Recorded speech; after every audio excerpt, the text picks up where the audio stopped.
this is Cheryl and welcome to my sewing room. I'm going to demonstrate how to make this really pretty, adorable shoulder bag. So let's get started. You'll need the following supplies.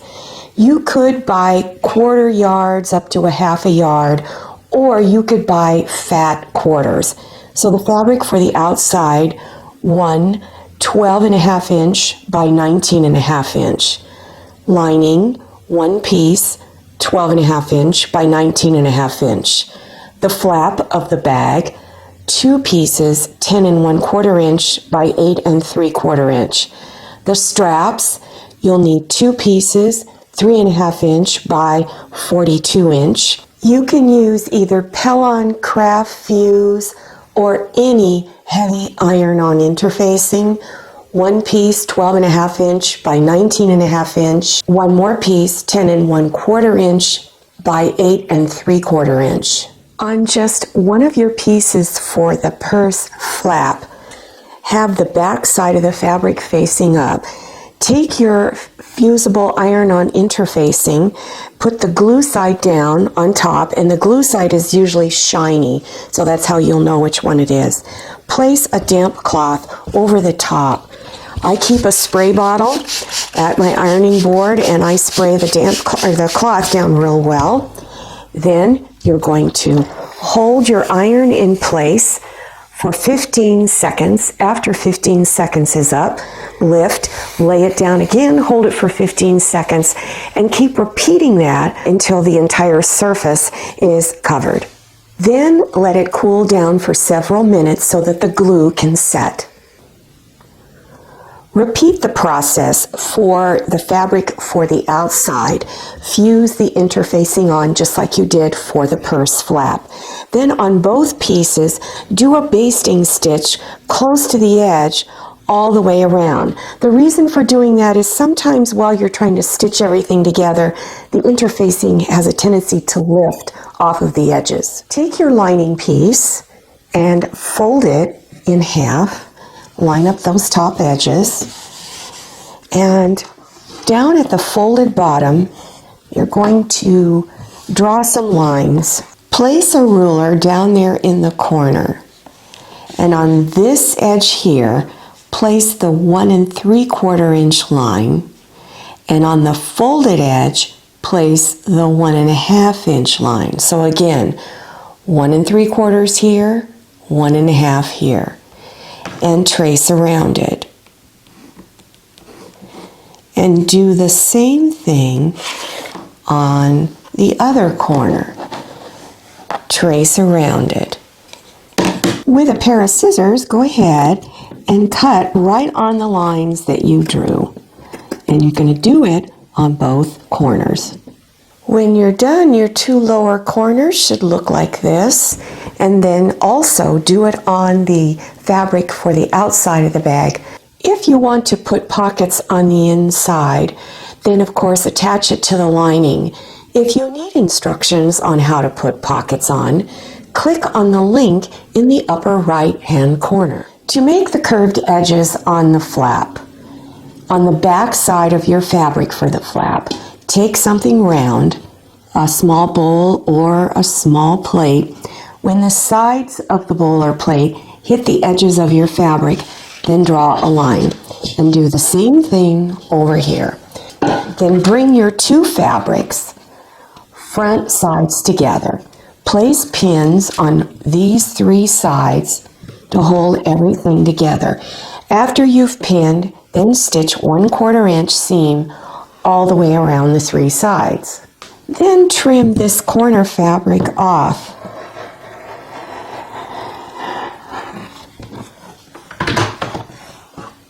On the two corner edges, do little tiny clips all the way around the corners. And again, you're doing it on both corners. Turn front side out and smooth the edges out. And then after you've got all your edges smoothed out, then give it a good pressing. Then do top stitching around the edge. You're going to go about 1/8 of an inch in and use matching thread. That's why you can't see my thread. And 1/8 of an inch all the way around. Place the outside fabric for the bag. Place the pretty side facing up. Place the flap down on top, center it across here, and place pins to hold. Then just do a machine basting stitch up across this top edge here. Bring the front sides together of the fabric for the outside. Then place pins along the edges. Stitch 1/4 inch seam along these two sides. Fold the lining front sides together. On this side, stitch 1/4 inch seam along here. On this side, stitch a 1/4 inch seam, but just a little bit down here and a little bit down here. At the corners, take the corners and open them up to where it looks like this. After pinning, stitch 1/4 inch along here. And do the same thing on the fabric for the outside on both corners. This is how you create that box shape bottom. To make the straps, place the front side of your fabric facing down and you're looking at the back of the fabric. Fold it in half and press the full length of the strip all the way down. Unfold it. Bring the side edges into that center fold line and press again the full length of the strip. Bring the other side in and press this side all the way down the full length of the strip. Fold it in half and press all the way down the full length. Press both of the straps this way.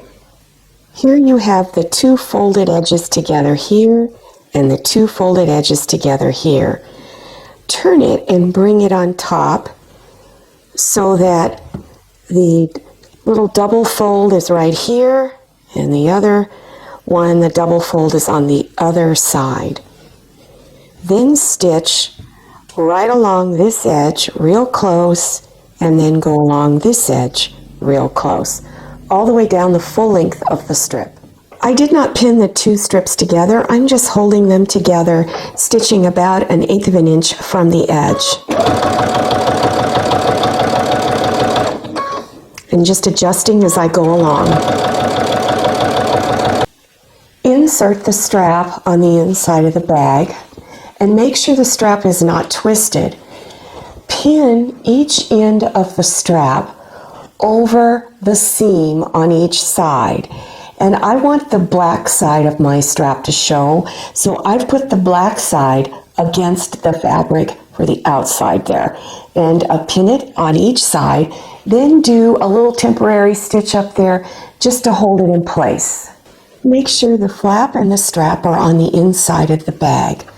Have the front side of your lining facing out. Then insert it into the bag. Pin the lining to the top edge of the bag and also make sure that you have your seams open on the sides. Then stitch 1/4 inch all the way around the top of the bag. When you are stitching over the sides where the straps are, make sure you backstitch several times. This is a stress area and it could come apart. Pull the lining out of the bag. And then through the side opening on the lining, turn the bag front side out. And take your time, you don't want to rip your fabric. On the lining opening, fold the edges inside 1/4 inch, pin it, and stitch close to the edge all the way across. Insert the lining back into the bag and smooth everything out. Pin your top edges to where the lining is down inside the bag up at the top, because you don't want it to show at this point. So make sure it's real even up here at the top. And like I said, I recommend using pins to hold everything in place.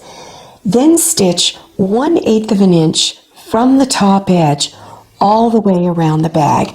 And when you're stitching on the back side, here where the flap is, Make sure you have the flap and the straps pulled out of the way while you are stitching.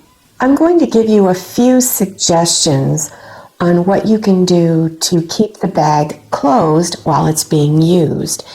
You can put these little decorative snap closures on it, and that's how you can do it.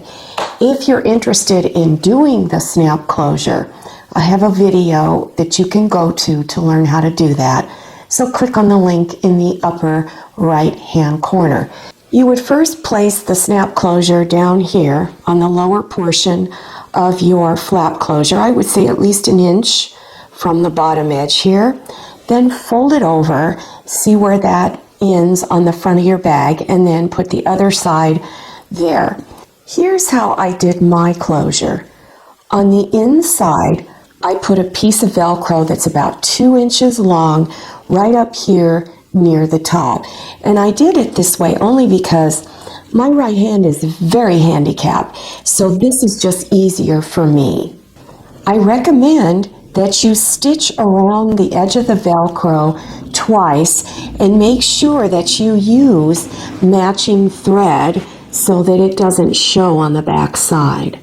I also added a decorative button to the flap on the center bottom. For more tote bag projects, play this video until a green screen appears and then click on the links. If you like this video, click on thumbs up and then click on share to share this video with your friends. And if you haven't subscribed yet, click on that red button down there in the lower right-hand corner of your screen. Click on the little bell and enter your email address so you receive emails about my latest video. If you're not receiving those email notifications, go to your cell phone or iPad, click on Settings, and turn notifications in the on position. This is Paul, this is Manny, this is Jamie. So glad you came to my sewing room. See you next time, and happy sewing!